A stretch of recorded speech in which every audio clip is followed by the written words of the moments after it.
Hi, everybody. Thank you for joining us. My name is Brent Vandermeer, and I'm the managing partner of CrossPoint Financial with IA Wealth. And today we're hosting a video session that is a totally different topic for us, but it's about delivering service excellence to aging clients and families. And we're really honored to have Jennifer Moir with us about this topic. And it came up, if I just maybe back up a second and explain why we're doing this, we had a client who used Jennifer's services over the last few months. And it was really eye-opening for me to see the process that they walked through and all the things that they did. And we thought, it'd be really good if we could share this story. So today, that's really what we're going to do, is have some questions, and we'll share a story about the services that Jennifer gives and provides with her team, and how that might help you or your families. So we'll get right into it. Jennifer Moir is the owner of AgeWell Solutions, and she leads a team of select professionals in her offering practical solutions and trusted guidance to aging adults and families. So she's an elder care planning counselor, an EPC, and a certified senior relocation and transition specialist, a CRTS, and a certified health specialist, a CHS. So welcome, Jennifer. Thanks for joining us. Do you maybe mind telling us a little bit about your background and about AgeWell? Yeah, absolutely. Thank you, Brent. I'll tell you, it is great to be here with you today. And I'm so excited to have this time with you just to talk about, an area that I'm very passionate about. And I really see the difference that, like-minded professionals like us that work with this kind of client group, we really can make a great difference in and on our own. But together, I just think, wow, the possibilities are endless. So I'm really excited to have this. I can appreciate the time that you've set aside to do this with me.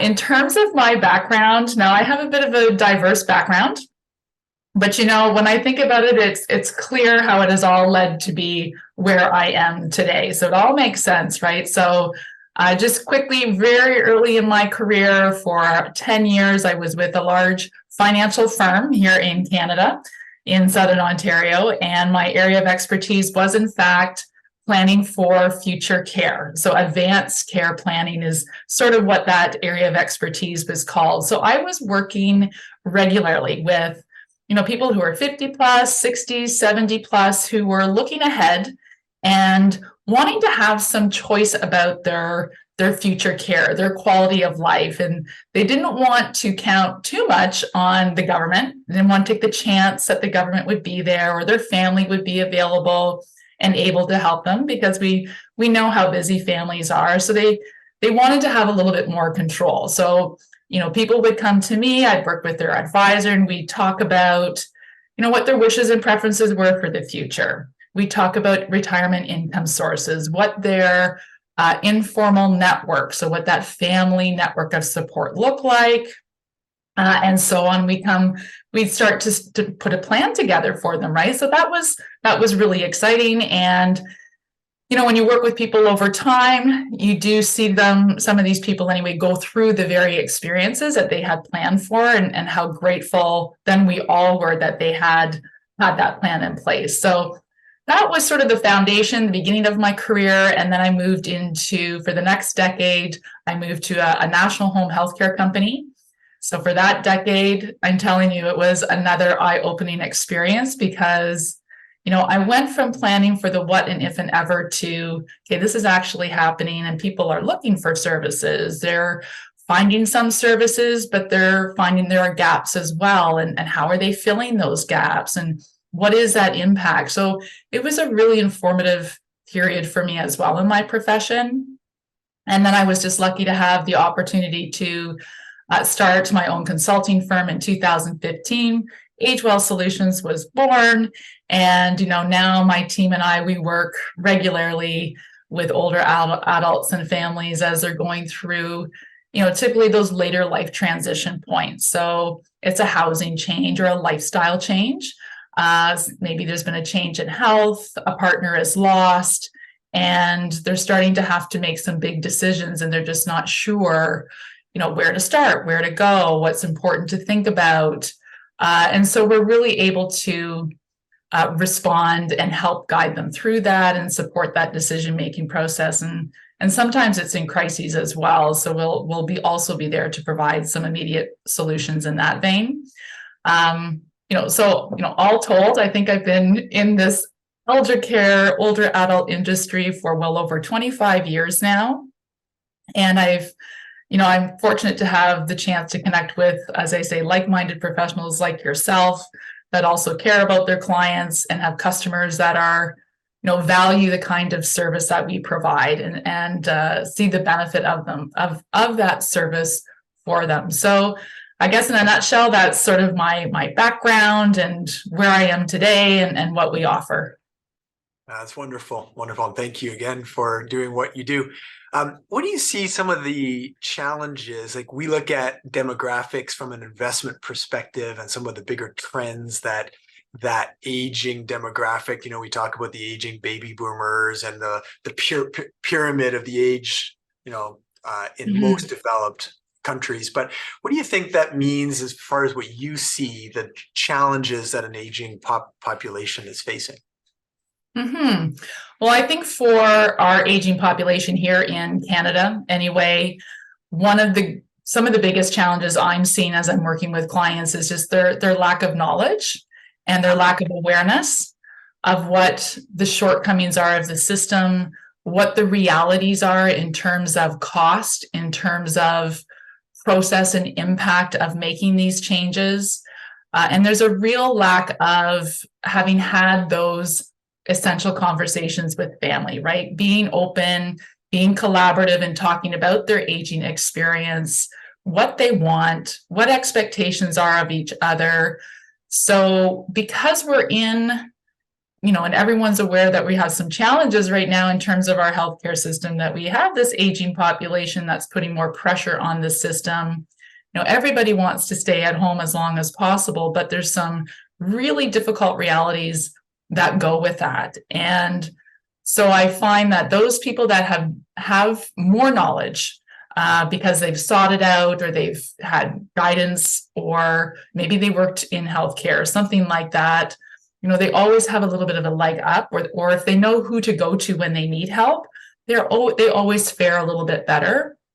And I just think those that just really struggle through this and the impact is quite negative, or can be negative for them and their family, those are the ones that didn't start information gathering soon enough, that didn't have the conversations or the deliberate planning sessions. So I think that's a real challenge for sure. And I guess the silver lining in all of that, however, is that we can actually do something about that, right? We can actually create opportunities to empower people more. So yeah, I think those are some of the more salient challenges that I'm seeing right now. That makes a lot of sense. I mean, you hear stories of just that navigation of the system, and it can be things that we've just never thought about. Like, I think, maybe you use a hospital system for emergency care once in a while, but all the other areas around navigating at home care or what options are there, we just don't know about it, right? And we see it more on our side too. Like, where I thought you feel a need for some people is when we do financial planning for our clients. It often starts in those really basic areas of, okay, first of all, do I have enough, right? We talk about that a lot with our clients. Have I accumulated enough capital? Thinking of it essentially like a pension plan. They do all that work for you and say, we've built enough so that your income will be sustainable as promised per the plan. People who don't have those or do and have other assets as well need to do that kind of planning. And we do all of that work. And often we can find out whether they are sustainable with the income needs that they have or they're not, right? And that's a start. And then you go into, making sure their wills are set up and their power of attorney. But there's this big gap in time, right, between when those documents, when an estate plan sort of comes into place, or a little bit before that, when a power of attorney might need to be used by a loved one. There's this gap before that where losing capacity, and it's such a slow process, and or having health issues where they can't take care of themselves in the current place, or spouses the drain on that, or they don't have family in town to or at all to be able to help with these things. There's so many unique circumstances where those living periods, but in the elder years, that's not where a typical financial planner or an estate planner, life insurance person really helps, right? And that's where I think that gap that you fill it's such an important part for people like me to start talking about who's on your team, right? Who is that group of people who will help, and how do you have those conversations proactively to talk about what you'd like to have happen? And if you don't have that team, or say that team isn't able to, because I'm thinking sometimes, grown kids, they'll have their own families and their busy professional lives. And sometimes parents or people who are older don't want to put those duties and tasks, or assume that that their family will do those roles for them, right? So having those conversations and then saying, yeah, this is an area where I need to outsource to Jennifer to come onto the team to try to help with some of these things, right? Does that kind of resonate? I think, yeah, I think you're bang on. And I get excited when I hear a financial planner recognizing that. I used to call it longevity planning, right? But relating it to health, right? Changing health. Because we go from this sweet spot in retirement where we're in control, we're independent, and we've done a lot of planning, financial planning, traditionally just to fund that period, and then it's over. Well, it doesn't go that way, right? Not this day and age. We can have the sweet spot and enjoy those retirement years, but because of longevity, right, which is a blessing, right? But because of it, people are likely to go through a period of care. And that care, can become quite complex and require a lot of different expertise and resources. So I get it, as I say, I get excited when I hear a financial planner say, we're going to plan for those golden years, but we're not going to neglect those other years where quality of life and choice is still very important. We're going to make sure that we've made provision for that. You have the expertise to deal with it financially, which we're counting on you to do.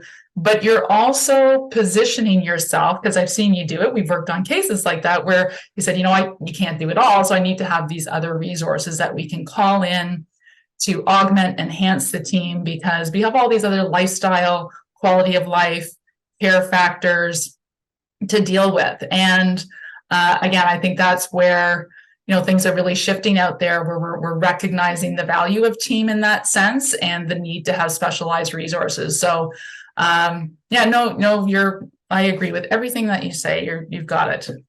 You're too kind. That's nice. So sometimes where I find there's a challenge in starting these conversations is, I guess first and foremost, we all kind of think, oh yeah, like you described, I'm going to retire or become financially independent. I'm going to travel. I'm going to cruise, and my very last cruise, I'm going to step off the boat, and we're going to be done. Right? Life is no, it doesn't work that way. This slow kind of aging process, and so I think inside of us, in our hearts and our minds, we have this hesitancy to recognize that. We may intellectually say, yeah, that's probably going to happen, but it's a long way off, right? And so we don't want to recognize when that time comes. So having those conversations is sometimes difficult because it's acknowledging our own morbidity, mortality, and we don't want to talk about that. And sometimes it's difficult to have those conversations with our loved ones as well, our team, whoever they are, because of that, but also because they may not want to talk about it. Like, Mom and Dad, I don't want to talk about that. Come on. So how do you see families, engaging in those types of conversations? Any tips on how to navigate that?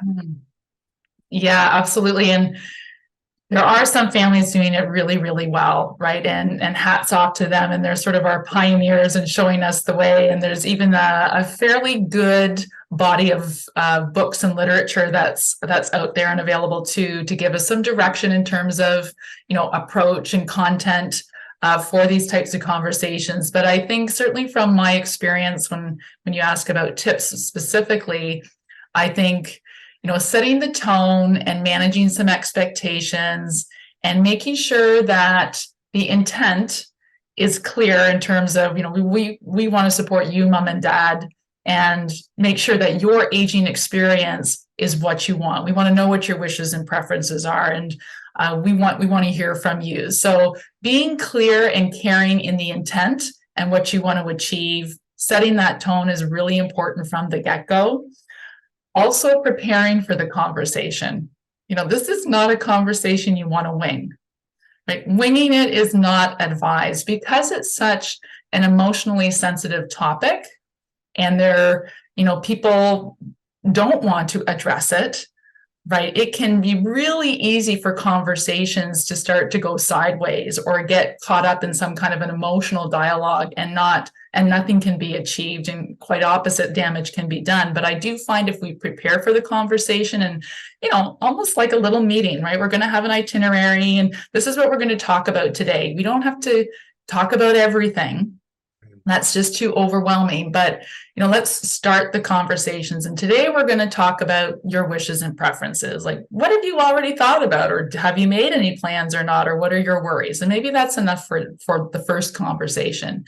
And the next conversation might be an update on powers of attorney and wills, just so everyone's, above board and knows. So preparation, I think, is really important for these conversations as well.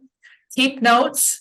And then be transparent, right? You almost have to have someone recording the minutes, right? Keeping notes, because there's some people are going to be more participatory in these conversations than others, but the others are no less concerned and they still want all the information, right? They might not be able to participate in person because they live somewhere else. Who knows what the scenario is, but it's really important to keep a record. And then to share that and be transparent with anyone that's, cares about this conversation, will be impacted by the aging experience of their loved one. And finally, the last thing is if there are power dynamics or relationship dynamics, if we just can't get people on the same page, and as I say, things start to go sideways,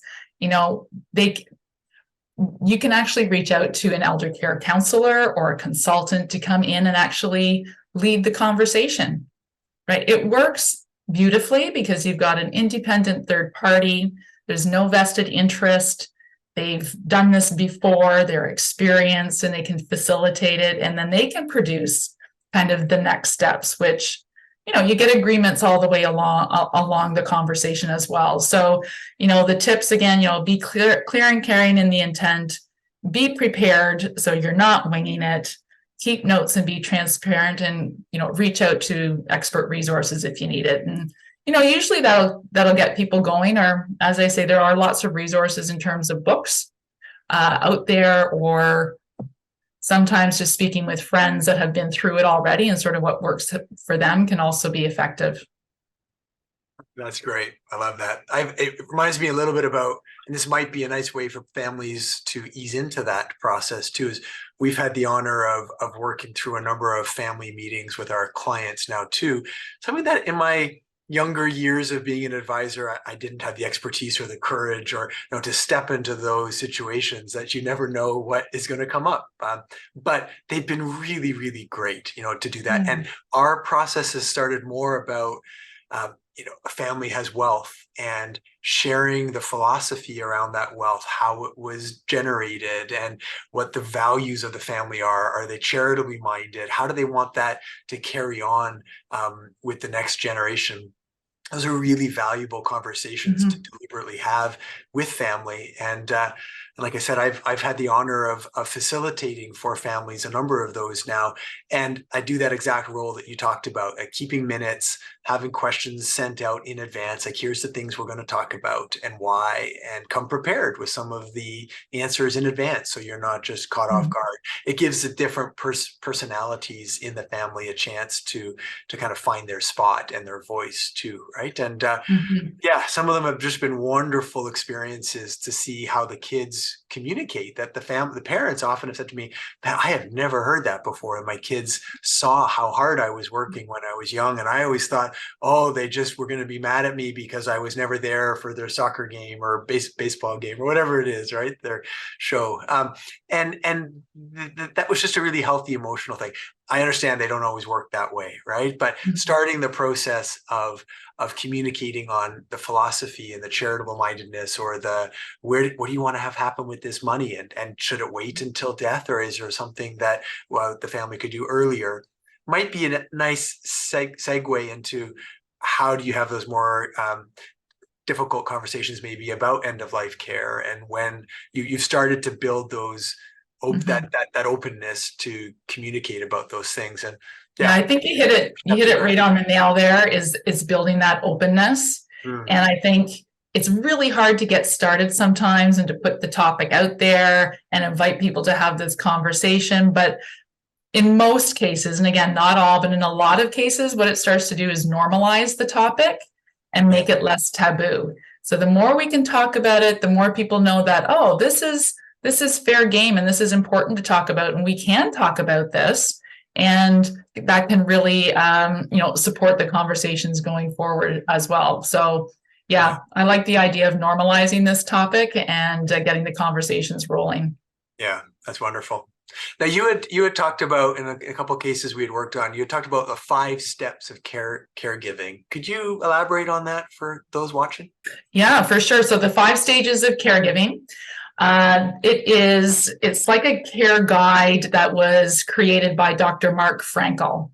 And I love talking about the 5 stages of caregiving, particularly with older adult children, right? Or, it could be a spouse that's going to be moving into a caregiving role, or another advocate, of course. But the value of knowing what the 5 stages of caregiving are is, one, it allows you to, kind of know what kind of duties and tasks go with each stage, right? To also gain a little bit of understanding and empathy in terms of, what abilities your loved one might be losing as they go through those stages as well, because there's a lot of loss for that person as they start to realize that they can't do certain things. And if you can kind of anticipate that's going to come, then maybe you can make that landing a little softer, because you can kind of support them and help them with, cope with that loss by filling in some of the gaps.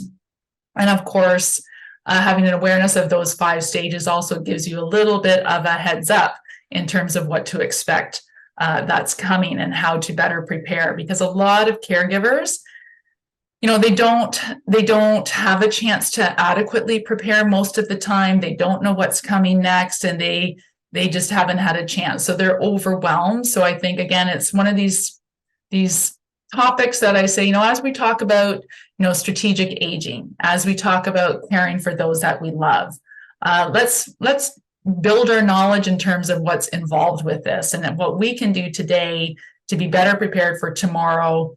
If that tomorrow reality never happens, well, that's fine. But if it does, at least you're not going in completely blind, right? Without any knowledge at all. So, the 5 stages of caregiving are independence, right? Where your aging loved one is completely independent, doing their thing, and you're just there to provide emotional support like you always have, right? Family time together, checking in with them, and just paying attention, right? The next stage of caregiving is interdependence. So they might start to lose, they might not be remembering everything. They might have more difficulty managing bill payment. They might not want to make long drives or do a big shop because it becomes overwhelming. They're having trouble making decisions, complicated decisions. So you start to support them a little bit more like that. From interdependence, we move to supportive living, which is much more hands-on in nature, right? A little bit more meal making, homekeeping, driving to medical appointments, that kind of thing. From supportive living, then we move into care or complex care. So, it's not just about those activities, those instrumental activities of daily living, but it's about the activities of daily living. So bathing, dressing, feeding, the personal care of a person, medication management, and so forth. And then from that is the fourth stage. And the last stage, of course, is dependence, where they're fully dependent on you or somebody else, right? Because that's oftentimes where we are bringing in additional expertise and hands-on care because the needs are so much greater. So, if people watching this today, they want to Google Dr. Mark Frankel, the 5 stages of caregiving, they're going to come across they're going to find a great article that elaborates a little bit more on each of those stages. But again, it's just kind of, having a heads up about it and an awareness of what's coming and how to prepare and who to align yourself with so you can get through this successfully. That's great. That's great. And I guess your services would vary all the way along those 5 stages, I suppose, right? Yeah, they really do. Not as much on the independent side, but we really like to start to build awareness and relationships, and for people to find out about what we do is like awesome. But then, and again, it depends on the capability of the primary caregiver in the home or the availability of children. But certainly, our care navigation and advocacy services start to come much more into play in that supportive living level, supportive living care, housing, questions regarding senior housing options, and do I stay, do I move, where do I go, what's appropriate. That's usually sort of at the anywhere from the supported living and care levels that we start to get more involved. And remind us and the viewers too, your services will even go as far as saying taking someone to a doctor's appointment or an eye doctor or medical doctor. Is that part of how it happens in that phase too? Yeah. So we know people want to age well, right? And they want to stay well. And that kind of investment is an investment in prolonging their physical abilities, cognitive abilities, and even their financial longevity, right? So if we're able to provide support, so our care navigation advocacy expert, right, a retired nurse, she goes in with a lot of knowledge and experience. She gets to understand our clients' health history, what's going on in their world, where they're feeling resilient, where they're feeling vulnerable. And she will work with them to, get them to those appointments that they need to get to so that they can stay the course, they can stay well, or help them advocate for themselves with the medical professional, because sometimes that's an intimidating conversation, right? To go in and say, hey, the medical professional might be really interested in talking about one aspect, but they're not seeing what else is going on at home, or they don't know that the customer is having difficulty doing stairs, or there's been 3 car accidents in the last 3 months. Like, they don't always bring that information forward, where a care navigation advocacy specialist can do that really professionally, tactfully, making sure that we are coming away with some next steps and then help a client follow through on that, right? So promoting independence and well-being is also a really interesting aspect of that service. And sometimes what usually happens, is a really great relationship forms with that care navigator and advocate. And that relationship can span months, if not years. I mean, sometimes we've gone with clients from their home to a retirement home to even long-term care, just because there's such a great relationship and knowledge about what their health priorities and needs are.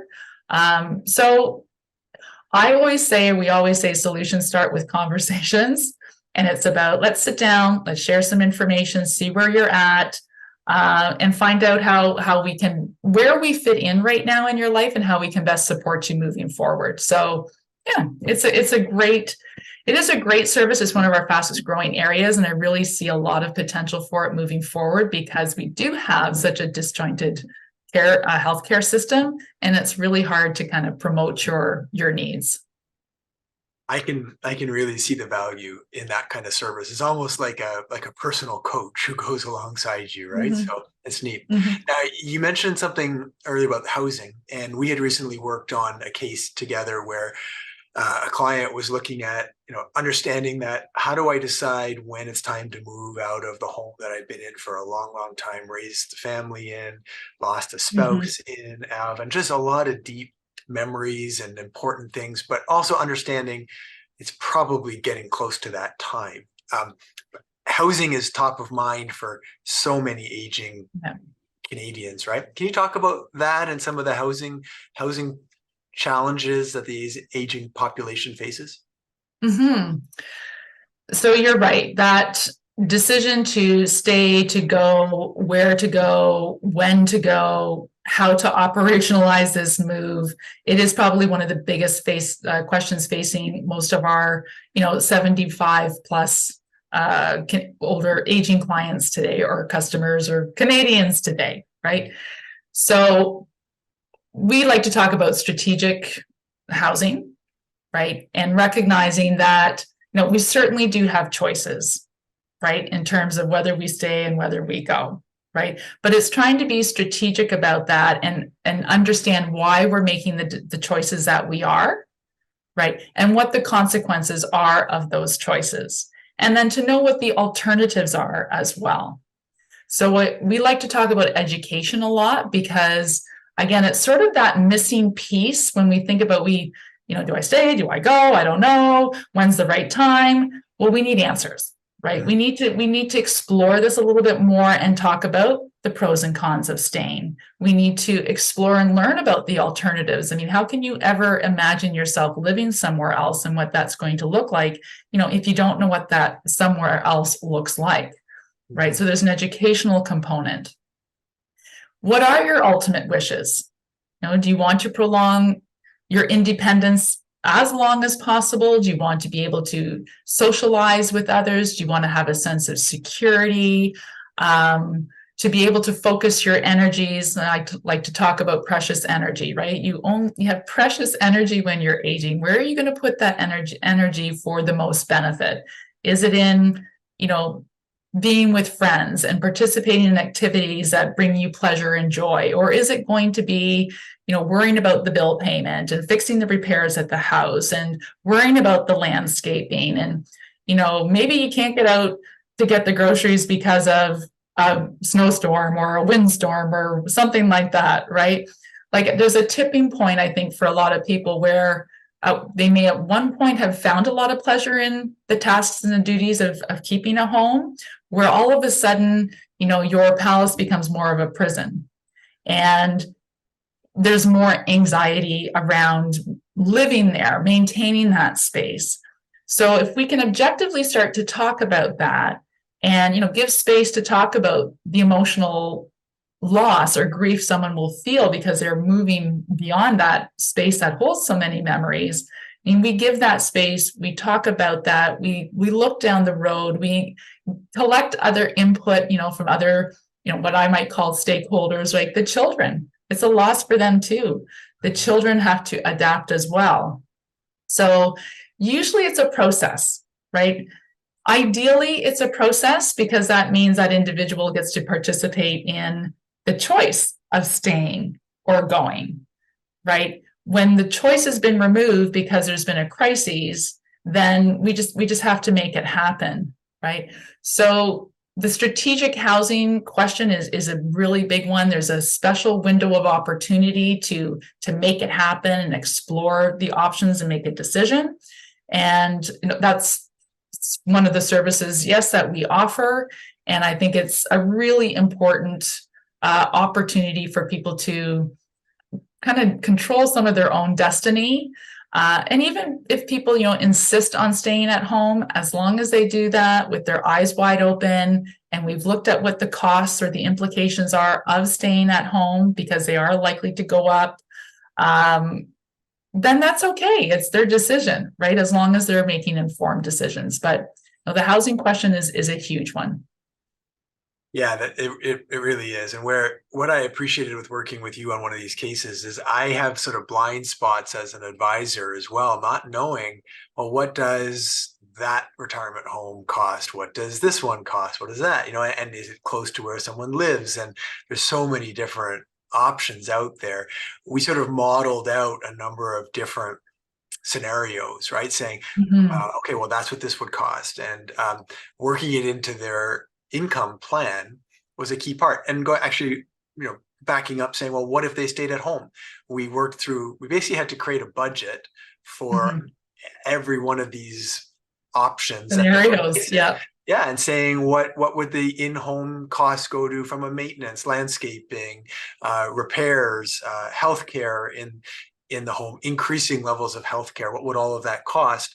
And for many people, that couldn't have necessarily been sustained on their current income or their saved assets at that point. And so you had to look at, well, what would happen if we took the capital from the house and entrusted it to a group like us and said, well, now what kind of income stream would that give from that capital and for how long? Mm-hmm. And would that then fit the other options? Like some people maybe have their first choice of, oh, if I have to go somewhere, I'd love to go to XYZ place, the Palace, down there. Yeah. Or maybe I can't quite afford that. Well, then maybe that makes this one the right option, but if you don't have that budget and then therefore the income plan and where does it come from and what are the taxes on all of those scenarios, you have this big block of like, well, I don't know what I can afford. And I feel like my house is the security blanket that I've always had. I don't want to let go of that now. So you put that on top of the sentimental factors, right? And if there's kids, kids are often worried about, will my parent be okay there? And will it be financially Viable, viable for them, or will it fall back on me, right? The sandwich generation, right? So those building those scenarios and then empowering people with the knowledge of what it looks like they'll play out as gives them that freedom to make an educated and personal choice, right? So. Exactly. And I think that is the perfect outcome, right? Empowered, educated, make their own choice. They know where the limitations are. They know what they can work with. And there's so much peace of mind and security in that, security of mind and decision making. So, people that don't have or go through that process or have access to the expertise, it just worries me. What kind of decisions are they making? Decisions and choices are they making? And are they ultimately going to be in their best interest and sustainable? So, very well. We went what's a nice thing that we did once for this client too is we sometimes the complicated financial planning and tax things, they're sort of beyond digging into that, right? And we've created this little 1-page summary for them that we call it our bucket plan. Essentially, we have 3 buckets. One is the short-term emergency bucket, and we say, well, we figure out it's different for everybody, but what do you need in that short-term bucket to cover off anything that's unforeseen? And then you have your income bucket, the one that's like your pension plans and where does all your income come from? If you have a pension plan, CPP, OAS, and then your investment accounts, what are they going to provide? And how much do you need there in that bucket? How big does that bucket have to be to sustain that income need for the rest of your life? And often people don't know how big that bucket has to be. And sometimes they have way more than they actually need. And so quantifying that and giving them a picture of this is how much you need and this is how much you have, either more or less, but it'll be clear, that really helps. And then many people are blessed with having more assets, and we show that third bucket that we typically call the estate bucket. But that can be money that you say, yeah, I really want to pass on money to my heirs. How much do I want to pass on? Well, we'll quantify it, right? And say at various stages, like if something, God forbid, but happened in 1 year or 5 years or 10 years, here's the projected amounts. Does that make sense to you? Like, is that enough that you want to pass on to your kids? Or do you not want to pass anything on to your kids? They're fine. They don't need it. And do you have gifts you want to make to others, charities, etc.? But if you don't quantify that third bucket, people just kind of go into that phase not knowing as well what that could look like. And you can plan for each of those. You feel safe with the emergency bucket. Your income is sustainable with the middle income bucket. And then you give to family or charities and tax efficiently. There's lots of different strategies there, but with that third bucket and quantifying each one and giving an update every year is sort of, I found, better than showing a financial statement and what your accounts are worth and TFSAs and RIFs and all the different things, right? That you go, well, I don't know what that means really, right? So that's connecting it, right? To connecting it to quality of life, to your whole living experience. Right. And I think that's really, it's always important, right? All through life, we're talking about those things, but with our aging adults and families and that heightened sense of vulnerability and where impacts are can be so deep and there's not the same kind of recovery time, this is really important information and expertise. So I'm so glad. I love the 3-bucket approach. That's great. So we probably have two groups of people listening, right? We have those who are kind of approaching that aging demographic, and we also have probably a fair number of clients who are thinking, oh, my parents are approaching that aging phase that they might need help. What can both of these groups do to try to help prepare? Like, what could they do today to start getting ready for that? Well, there's lots of things that they can do, right? They can do it independently, they can do it together, they can be sharing and swapping the information that they're collecting on their own.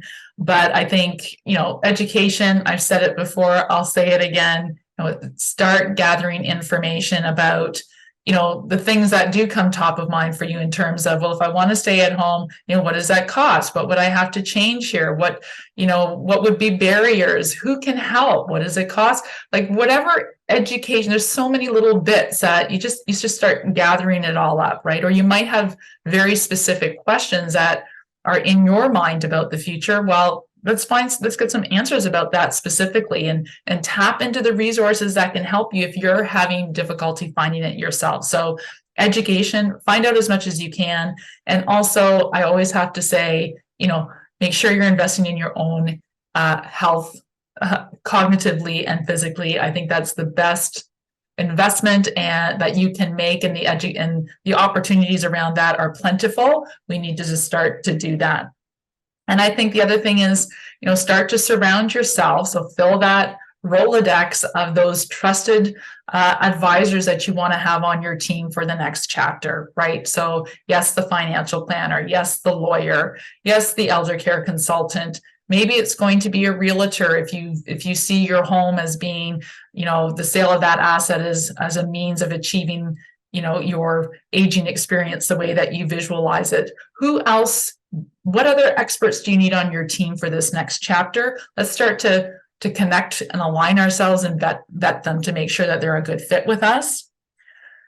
Plan forward. I always like to encourage people to kind of map out the next 3, 5, 10, 15 years, sort of depending on what that horizon is, and to ask themselves, where do I see myself in 3, 5, 10 years? What am I going to be doing? What do I think are going to be the challenges along the way that I'm going to face? How am I going to overcome those? When do I have to start on any related tasks in order to make that, vision or what I want to achieve happen, right? What has to happen now? So, again, mapping it out and putting it down on paper is actually a really effective way of mobilizing to action and identifying what are some of the action items you do need to take. And sometimes you realize that, wow, I really need to get going on this, because if I want to be moved into a retirement community of choice in 5 years from now, then I need to start doing some fix-ups at the house, or starting to downsize and declutter, or having this conversation with the kids, and investigating my options in that regard. And finally, of course, it's just initiate the essential conversations, right? That's what I want families and older adults to be doing with each other, and normalizing it, making it a more comfortable space to talk in, and really start to get down to some of the more difficult realities and things that are going to happen, and how they want those to be handled when they get there. I love that. I think writing things down on paper, sometimes as awkward as it might feel to be doing that, it really shines a really needed light on how it's going to play out. And I think when you put your goals down on paper, it's the same way they somehow manifest themselves more than we think is possible. So that's really good advice. And then having those conversations, it's so needed. That openness that creates a healthiness that will certainly move things forward. And working with advisors, right? I know us at CrossPoint, we welcome that. We love to have that conversation started, and if there's ways that we can help, and I know you, Jennifer, love having that conversation, would welcome people reaching out to you as well, right? Absolutely. Yeah, anytime. And just, it was just tweaking with me as we were talking about writing things down, and essential conversations. If people are having trouble kind of broaching the topic with family, if they've written it down and say, hey, I don't really have the words to put around this, or it's really difficult for me to articulate it, but sort of here's the plan. Here's what I want in the next 3 to 10 years. I think that's a really good tool to get those conversations going too. So anyway, just a sidebar there I had to throw in. Yeah, it makes a lot of sense. Makes a lot of sense. Well, we should probably wrap up. This has been a really great time speaking with you, and I hope people find it valuable and maybe the instigation into going to that next step, right? So do you want to maybe take a second to share, I guess, about how people might reach out to you if they want to do that? Yeah, thanks. So anytime people can reach out to us by phone, by email. We even have an inquiry form online at our website. So phone number is just direct 613-277-6449. You can visit the website at agewellsolutions.ca. You know, I always say solutions start with conversations, which there's no obligation. There's nothing like that. It's just, let's start the conversation and learn a little bit more about each other, and what you want and what you're worried about and what we can offer and where we fit in. If we do fit in, if we don't, then we can always make another referral. But yeah, I think it's great to get started. Just reach out to us directly. Let us know how we can help, and we'll take it from there. That's great. And if people are clients of ours at CrossPoint or looking to become clients, our website, you'll probably be listening to this from your website, but it's crosspointfinancial.ca.